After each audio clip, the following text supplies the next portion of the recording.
whenever you feel like life gets too much, get out of your head. Whatever thoughts you have, take a couple of deep breaths and go into your heart, literally with the hands on your heart, and just feel that beautiful energy. So just connect to it.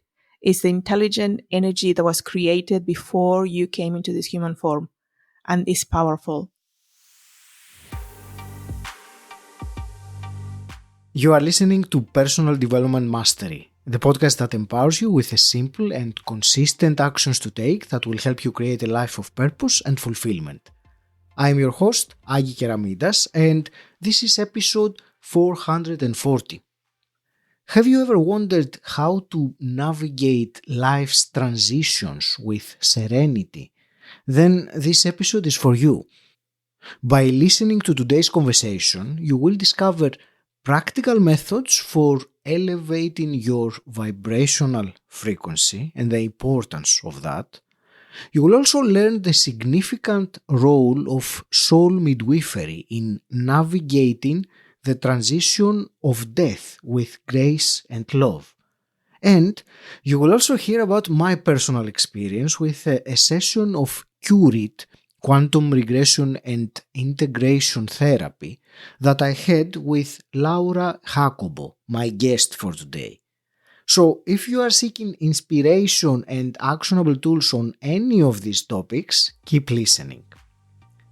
Before we dive in, if you enjoy this podcast and appreciate what we're doing, the quick favor I'm asking of you is to click the subscribe button, as this helps us make the podcast better for you. Now let's get started. Today I am delighted to speak with Laura Jacobo. Laura, you are a dedicated holistic health practitioner who specializes in guiding women on their journey to holistic well-being through a unique blend of womb energy healing, soul midwifery, life coaching, and plant medicine. You have a deep understanding of the mind-body-soul connection, and you are passionate about empowering and supporting your clients to awaken their inner goddess and achieve balance, harmony, and a deeper spiritual connection. Laura, it's such a real pleasure to have this conversation with you today. It warms my heart already. Thank you, Agi. It's a real pleasure and a privilege to be here with you today. Thank you. I will, of course, start this conversation just by mentioning how we met. Because it is interesting in many ways, and that was last year, 2023. We were both serving as crew members in Tony Robbins' event in the UK, in Birmingham. And we were both in the fire team, which was the small group of people responsible building the actual fire that would then be used for 10,000 people to walk on hot coals. So we met at that time, and I will share that just as a very small introduction, because I have spoken about the fire team in the past in the podcast, but just as a very quick preface here, that the people that we were there, that team of people, I don't know how many we were, 70 or 60 of us, there is, I feel, always a bond there. Even if with some there is no communication for a very long time, I think the bond remains. So that's, for me, a very small introduction. So if you want to give me a couple of your insights from the fire team since I started talking about this. I know you've been many times, so give me a couple of those to start, and then we'll move to the other things we said we would talk about today. Absolutely. And I just came back last Monday last week from being in Germany with the fire team again, and it was 72 of us getting together. What can I say about the fire team? We missed you as well, Agi. You should have been there. What can I say about the fire team? It's family. Attending Tony Robbins UPW allows you to have the opportunity to make this family, to create this family. And we always say, once a fire team, always a fire team. Even if you never crew again, even if you come back 5 years later. And it's very supportive, and the bond, I think the bond comes, I believe, from enduring the fire and walk, and witnessing the transformation in the faces of those participants walking through the fire in those very brief 5-6 seconds as they walk, before they start and at the end. Yeah. And the energy is amazing. It always fills me up. And we made that happen together, starting at 6 o'clock in the morning and working until 3 o'clock in the following morning. Enduring that, I think, is what binds us together forever as family, brothers and sisters. Yes. Amazing. It is indeed a beautiful bond, and I'm glad that you are bringing this. You have it fresh in your memory as an experience, so you're bringing that with your energy to this conversation. Laura, today I wanted to explore with you, among other things, there is this nurturing the mind-body, emotion, soul connection. Even your title, looking at your window, which says Lady Laura Soul Healer, these are things that I would really like to explore with you and discuss. You mentioned spiritual well-being, which I would really love to hear some of your wisdom about all those things. Before we go there, I would like to get a little bit of background from you, so something that we can get to know you a little bit better as an introduction. And I think in particular would be what led you to become Lady Laura Soul Healer at some point. Okay. What was the transition, and what created it, so we can get an understanding of where you're coming from? Okay. My transition into becoming a holistic health practitioner and focusing on soul healing, it started when I lost my dad 5.5 years ago. I had experienced the death of a loved one, of a relative before. I'm familiar with death. In Mexico, we don't keep children away from it. I remember at 5 years old, I attended my great grandmother's funeral and my mom being sad. But I've never experienced losing a parent, and that is a completely different type of grief. I could not find comfort. I could not find healing in anything, time off from work. I didn't go into medication. I just went into therapy. And as lovely as that was, having that time, again, didn't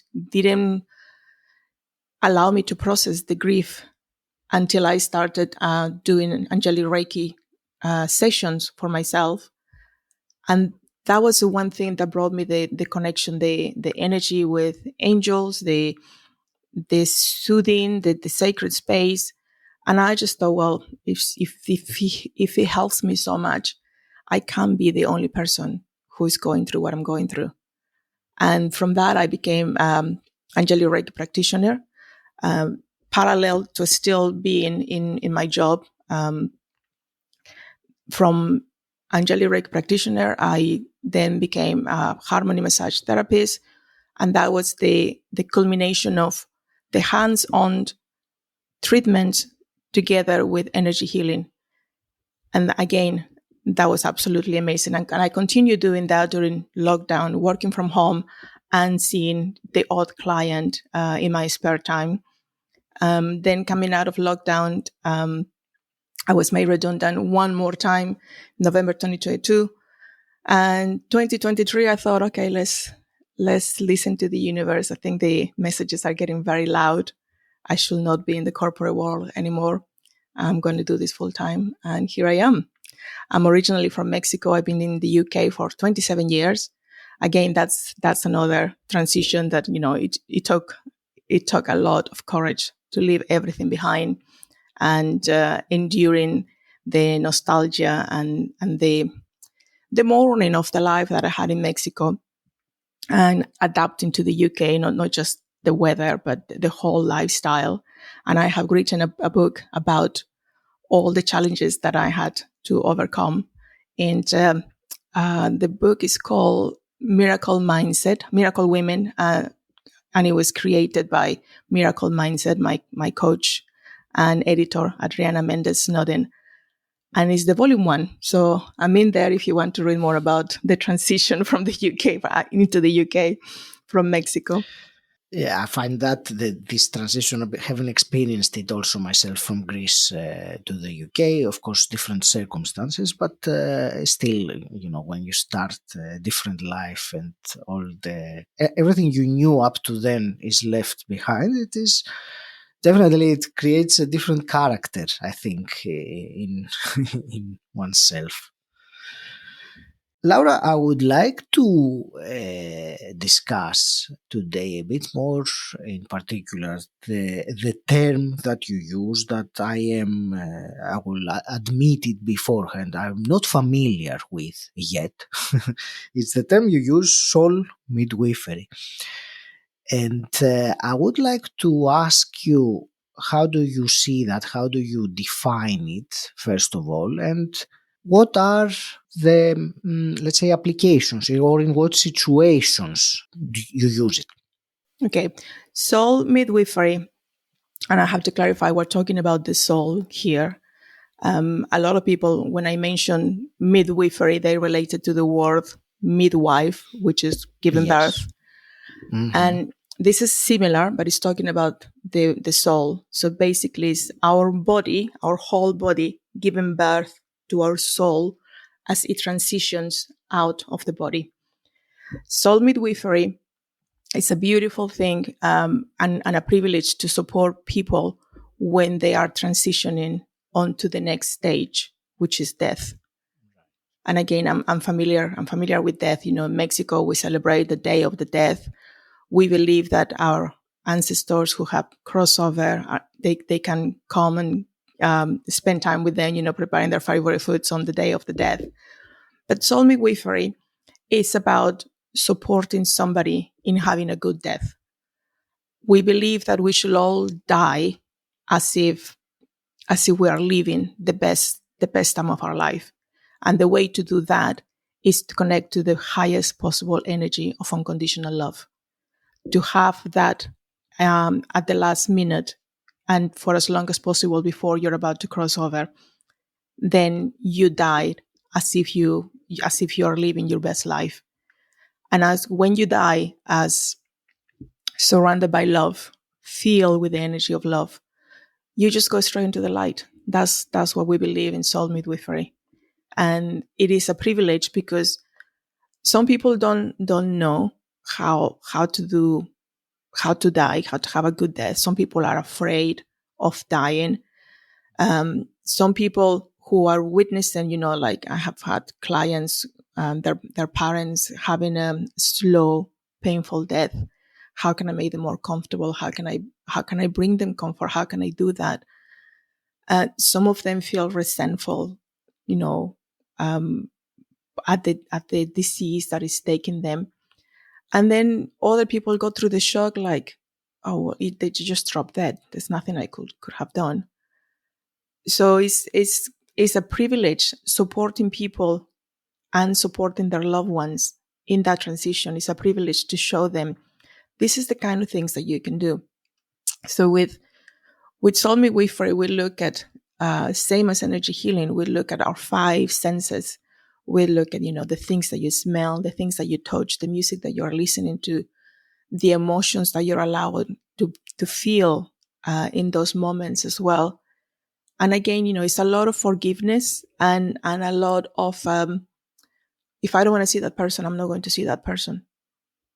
If I only want to see this other person because when they are around me, they make me feel a lot of love, then that's the person I want to have. And to understand that the person who is transitioning deserves to get what they want, but also supporting them into letting go of the grudges, letting go of the things that are going to mess up with that vibration of unconditional love. Whatever it takes, whether, essential oils, music, diffuser, candles, anything that you want in the room. And then we also believe that whatever it is that you you think is waiting for you on the other side, that's exactly what's waiting for you. For example, Mexicans, we believe that our loved ones, they are there and we're just going to be together. I think Islam believes the same thing as well. And atheists, for example, they think, well, there's nothing after that. That's it. And that person, we believe, has come to experience that type of death and that type of life after, that there is nothing. And then there are people, for example, and it's very sensitive because when we talk about mental health, and some people do end up taking their own life. Again, we believe that they have come to experience that type of death. They are not living one day less that they were meant to. They decided to come and, okay, that's it. This is I'm going to go back and have another life. And this time my life is going to end like this by my choice. But in all deaths, the process is the same. We go through a process, we go to different stages, and at different stages, we implement different therapies, going from touch therapy, which can be physical touch or touch with a feather, because some people don't like being touched, like, don't touch me. We use beautiful feathers like this. And we also use, essential oils. Frankincense is one of the most beautiful essential oils that you can use. Sacred oils. Some people may like it one day, another day they won't. But it's all learning about the stages and knowing what to do at each stage. Then we go back, from the beginning, like how we came to be, who decided, go and have another human experience on Earth. How was that decided? And, did we have any input on that? And we believe that, yeah, we do have an input. We decided, in this lifetime, if I have, for example, and this is something that I say to my clients a lot, let's think about the example of someone who's an alcoholic. Their parents drink a lot. So we just draw the conclusion, well, that person could not have become anything else because their parents are an alcoholic. But it's actually the opposite. We choose our parents based on the traits and characteristics that we're going to bring into this earth. So if I'm going to be an alcoholic in this lifetime, I'm going to choose the parents that have those characteristics so that I can blame them, right? But then until we learn that, it was my choice, it's not their fault, I chose them for that particular reason. However, we also have free will and we understand free will. So during our time here, we can decide, actually, I don't want to have a drop of alcohol in my life again. And that's all very good because then you're cleansing karma. You're clearing all that from past lives. But the other challenge is that now you don't fit with those parents. And it's understanding the soul journey brings you the peace to say, okay, so this is why this is happening. I made this decision before I came back into this human experience. I changed my mind once I got here. When you think of it like that, it's very comforting also to realize that it is all done based on a design or a purpose. And on the other hand, it gives you the full and complete responsibility for what happens, because in the end it is entirely up to you to you in whatever form of you we are talking about, either the physical you or the mental or the spiritual or all. It's fascinating, when you were talking about helping people transition in death. There were two angles that I was thinking. Of course, the one that was what you offer to those people and allowing them to, find some peace or understanding of what is the transition. I was also thinking of the other angle, which is I can't even imagine what is it that you have gained as insights by spending time with people that are about to transition, because I think the wisdom that each of when you have a lifetime behind you, there is inevitably some wisdom there. So I would like to ask you about this. What have you, probably many things, but what strikes out as some of the things that you gained from doing that? The main thing that I can say is a sense of compassion for everything, and to understand as well that we have very, very little control. As much as we like to think we have free will and we can do this and we can achieve that, at the end of the day, we have very little control of the things that we can do. And even if you are the most successful person in the world and you have all the money in the world, when your time comes, that's it. You can buy one more day of life. And then it becomes, every day becomes a blessing to be alive, a blessing to expect miracles, a blessing to do something good for somebody. And the opportunity that we have every day to live in a state of gratitude and a state of unconditional love with everything else that's going on in the world. Once you and has happened to me, there are so many things that frustrate me, like wars, natural disasters, and the unfairness that these people have to endure, the tragedy behind it, the frustration that you can't do anything to help.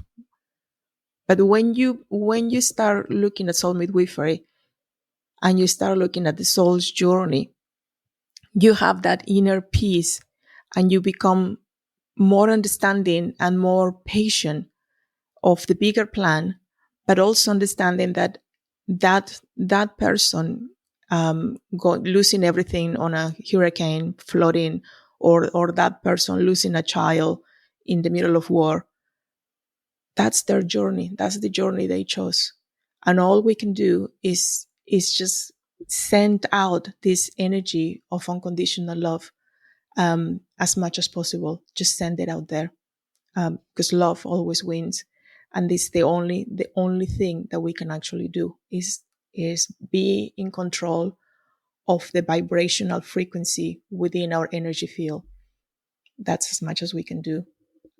But the frustration, then the sense of unfairness and the powerlessness that comes when you see these things happening in the news, it goes away, because you then have a deeper understanding of what that soul's journey is all about. And then you just focus on doing what you can do from the distance to support their journey. That's one thing that soul midwifery has done to me. If you enjoy this episode, can you think of one person that would find it useful and share it with them? I'd really appreciate it. It helps the show grow, and you will also be adding value to people you care about. Thank you. And now let's get back to the episode.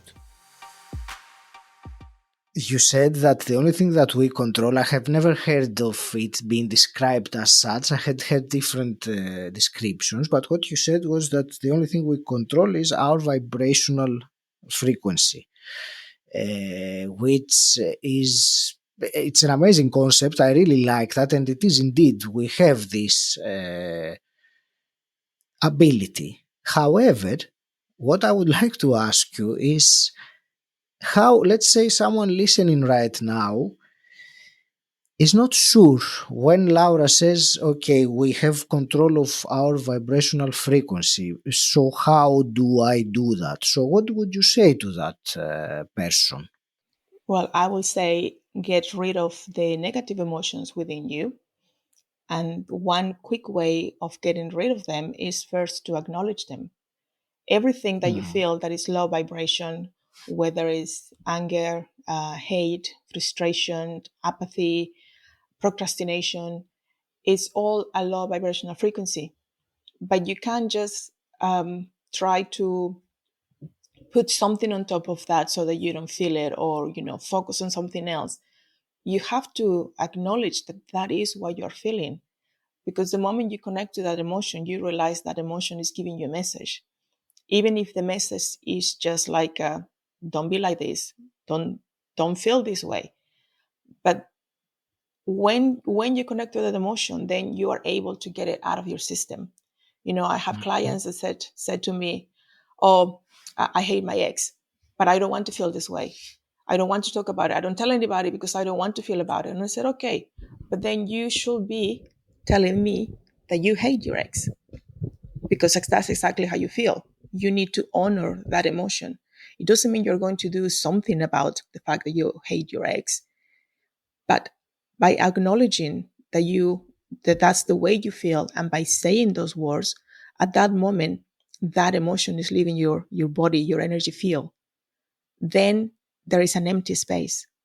And in that empty space, that's where you can put anything you want. You can put love, you can put forgiveness, you can put compassion, you can put joy. Another way of staying in a high vibrational frequency is with the things that you allow into your energy system. So we have the power of your thoughts, and Tony Robbins talks about this. We can change our state in a heartbeat, and that's quicker than a second, by the things that you put in your mind, by the way that you move your body. The things that you allow within your body is not just your thoughts and the movement, it's also the foods that you eat, the people's energy that you allow to bring in. If you're by yourself and you feel like, I really feel, I want to feel joy and I want to feel love, but I just can't, there's ways to cheat. And my favorite way to cheat is with essential oils. Essential oils have a vibrational frequency. For example, we talk about the essential oil of rose with a vibrational frequency of 330 megahertz. If you are vibrating at a neutral emotion, or if you're vibrating at anger, which is got a vibrational frequency of 40 megahertz, and you add 330 megahertz from smelling an essential oil of rose, that's going to bring you up. That is just going to get you out of that, and if you can imagine right now and remember, your senses will remember, what does the rose smell like? And you just inhale that now. Immediately, your whole body uplifts just by the memory. So imagine how much more powerful it is with the oil. Essential oils can be into your bloodstream by just smelling them or touching them within 2 seconds. So that's my favorite way of cheating, is with essential oils. And then that brings me to, the foods that you eat. Eat high vibrational foods. Because when we feel like really disappointed with life, we tend to eat a lot of comfort food.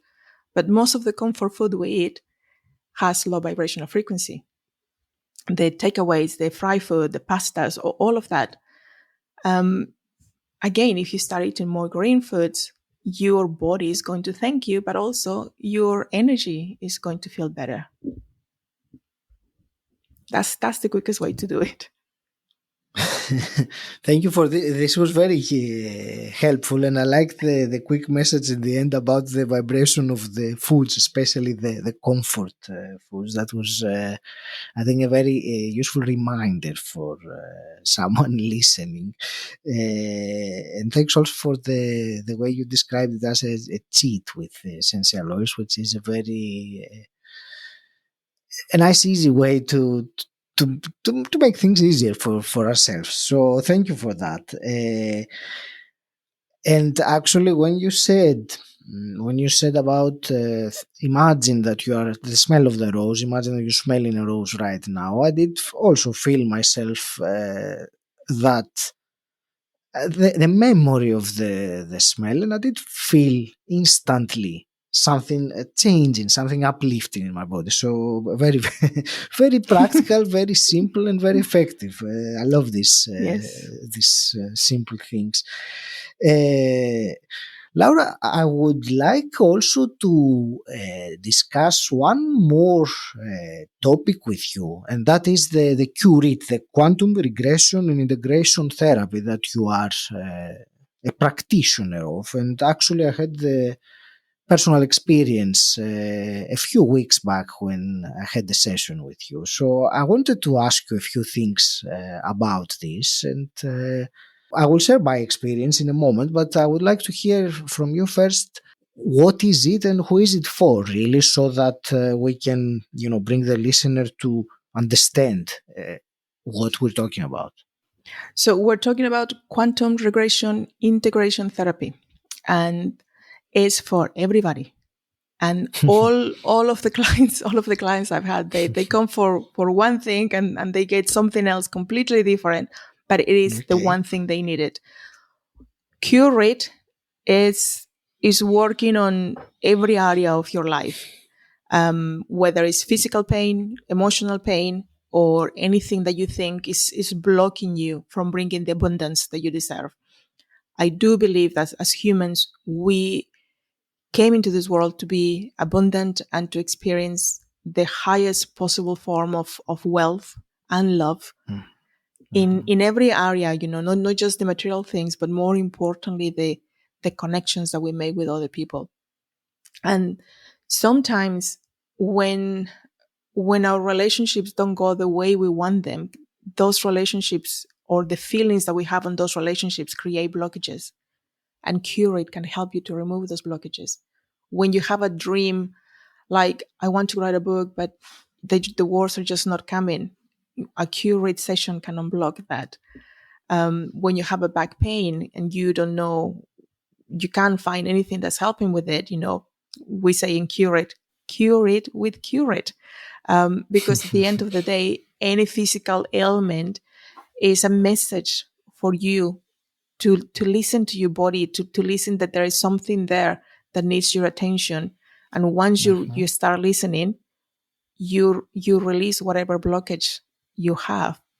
I had one client who came because they wanted to have more money coming into their life. And they thought, this Curate thing that you're doing, is gonna clear any blockages and it's going to track the money in. So they were ready to go down the session one way, but when I started asking the questions, their mind, their consciousness took them another way. And what came out of the end is that they needed to forgive their brother and mend that relationship. And after they've done that, the blockage was removed, and then now they're starting, thriving in their businesses. And it's incredible when I get the feedback. But every single person that I've given a session to, and even the ones that I experienced myself, it's like, I thought I wanted to do forgiveness in this area, but it came out that I need to write a book. So it's incredible, the things that are happening and the things that come out when you do Curate. Curate has been created by one of my best friends, Luke Scott III, for one reason, that everything that we have learned, whether it's a harmony massage, obviously you can't do a massage online, but Angelic Reiki, soul midwifery, and he has done color therapy, quantum regression therapy, hypnotherapy, theta healing, all of those therapies, we're not allowed to teach them online. You have to be in person, which sometimes, okay, so I understand the what's the word I'm looking for? The rules and the regulations in order to have a workshop in a way that you can certify a practitioner to then go on and do it. I understand that. However, we can do distance energy healing online. We can do distance energy healing, on the phone. We can do distance energy healing just by agreeing on a time with another person, and they receive healing. So why can we not do the teaching and all the attunements necessary online as well? So with Curate, because he created it and he's got it certified to teach online, it has given us the opportunity to teach more people, to create more healers, people that, you can't travel all the way from Liverpool to England. Now I can teach you online in 1 day, in 2 days, however you want to do it. And with Luke, I'm the first person as a master, as a Curate master, teaching in Spanish. So again, the goal that we have as a collective is to create 1 million quantum healers. And we're right on the way. I think we're getting close to 100. This is beautiful, and I'm wishing you all the very best with that. We need all the healing as collective. We in these times that we live in. I would like also to share my own experience with the session I had with you, because it was quite powerful and also unexpected. I also was not expecting some of the things that came up during the session. For me, what I got, and that has been very useful and practical, and I got it during that session and since that session, was, I have this thing, and I'm sure that many listeners will probably relate. I tend to look at my clock or my watch pretty much whenever the digits are the same. So like if it is 12, 12, 11, 11, 10, 10, 1, 2, 3, 4, something, I don't know, no matter what I do, I will be drawn to just to look at the time. So it is, regardless of, any potential explanation or anything like that, for me, up to until our session, I would just observe it and smile with it, but I was not actually doing anything. And with the curate session, I actually discovered during the session, some practical thing and some questions that I'm asking at that time. So it creates a very different meaning. So it's not like I'm just looking at the time and it is 11:11 and okay, I carry on with writing my email. No, I take a time, a minute, and be present and ask, why am I seeing this? What is the message that I meant to receive by this? So it has been a very useful, and I'm thanking you for that, a very Thank useful you. practice that I have gained since that time, which, it leads to some very interesting messages, Laura, so Yeah. being received. So it's, I would definitely say it has some definitely unexpected benefits. But I liked when I asked you who is it for, you said everyone. So I think that covers covers it very nice. Yeah. I'm going to start wrapping this conversation up, Laura. Before we close, there are a couple of things. One is two questions that I always ask my guests on the podcast. And the first one is, what does personal development mean to you? Personal development means taking accountability of your life path. We have in the fire team, I don't know if you can see it, I create my own reality. And having that responsibility is like, no one is going to make you happy if you're not happy. Nobody's going to love you if you don't love yourself. Yeah. And you can't say that you love somebody if you have never experienced love for yourself. And in the personal development world, I think the main thing that we get, especially in the Tony Robbins environment, is accountability. We are the ones in charge. Nobody else is. We are the architects of our lives. We are the painters of the masterpiece. And that comes in with a sense of relief because it's nobody's fault, but also with like, oh, damn, now I can't blame anybody. So it's the responsibility. It's the responsibility. It's like, you mean all this is happening because I created it for myself? No, why would I create that for myself? But when you start looking into it, you then, yes, you are the only one. So it's a powerful thing, but it's a scary thing because then that means that all the horrible things that you went through, somehow you attracted them into your life. And that is not a nice feeling. But also when you come to the realization, well, I'm the only one who can change it. That's where the power is. So it's personal development work is the ultimate power. Yeah, exactly. That's you just took the words out of my mouth. Yeah. Laura, let me ask you a hypothetical question. If you could go back in time and meet your 18-year-old self, what's one piece of advice you would give her? I've done this actually. I wrote a book about it. One thing that as women nobody teaches us is how much power we have within our womb space. So if I could go back to my 18-year-old, my 17-year-old, my 15-year-old, it would be like learn to channel the power within your womb space. And for men as well, because that power comes from our sacral chakra. And that sacral chakra, sometimes, well, as teenagers, we tend to just release the energy outwards. But what I will go back and teach my 18-year-old will be learn how to channel that energy all the way through our heart and all the way into your crown chakra, so that you can use that energy to create something, so that you are actually transmuting that energy rather than have that energy driving your desires and your basic human needs and maybe making a mess out of your life. So go back and learn how to do that. And now that's something that I teach my nieces as well. And it's beautiful that they're listening to me. Thank you. Laura, where will you direct the listener who has enjoyed this conversation and wants to find out more about what you do and who you are? Well, I have my Nurture Your Spirit page on Facebook with my WhatsApp number, so anybody can contact me directly with any questions they have or anything that they felt inspired to do, whether it's Curate, Soul Midwifery, or whether they want to know more about the treatments that I do in person or online. I'm here to serve.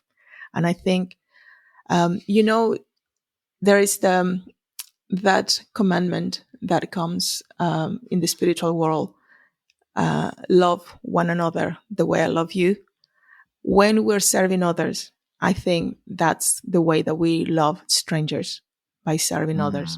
So that inspired me to serve with Tony, and that inspires me to help anyone who feels comfortable reaching out to me.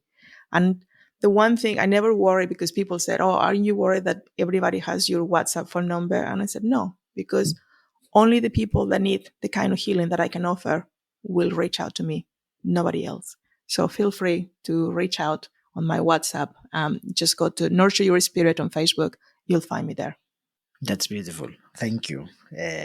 Laura, I want to thank you very much for this wonderful conversation. And thank you for what you shared. And there were some, I believe, very inspiring. Apart from the use of the knowledge, I think for me, always with the podcast, much more important than the knowledge is the action that one can take based on the knowledge that has the power to change their lives. So I think in that sense, this conversation served, and I'm grateful that we co-created this. And I want to wish you all the very best with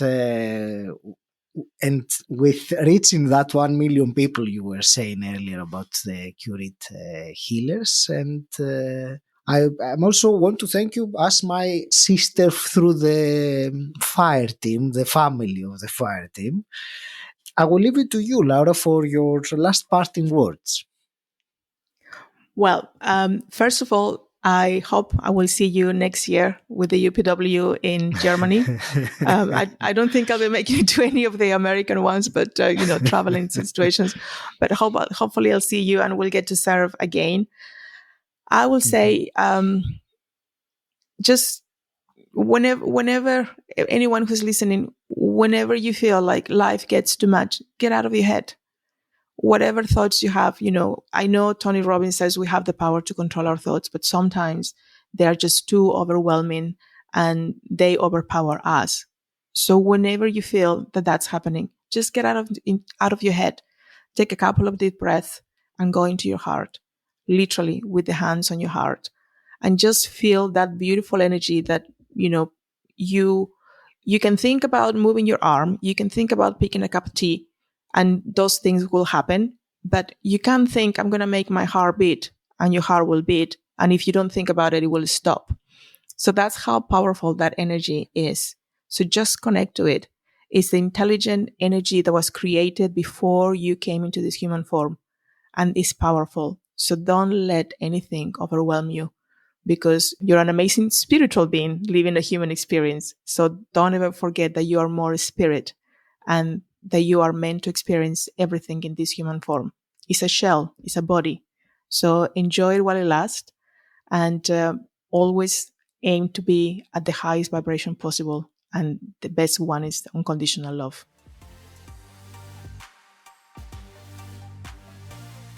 And before I end today's episode, if you enjoy this podcast, can you think of one person that would find it useful and share it with them? I'd really appreciate it. It helps the show grow, and you also add value to people you care about. Thank you. And until next time, stand out, don't fit in,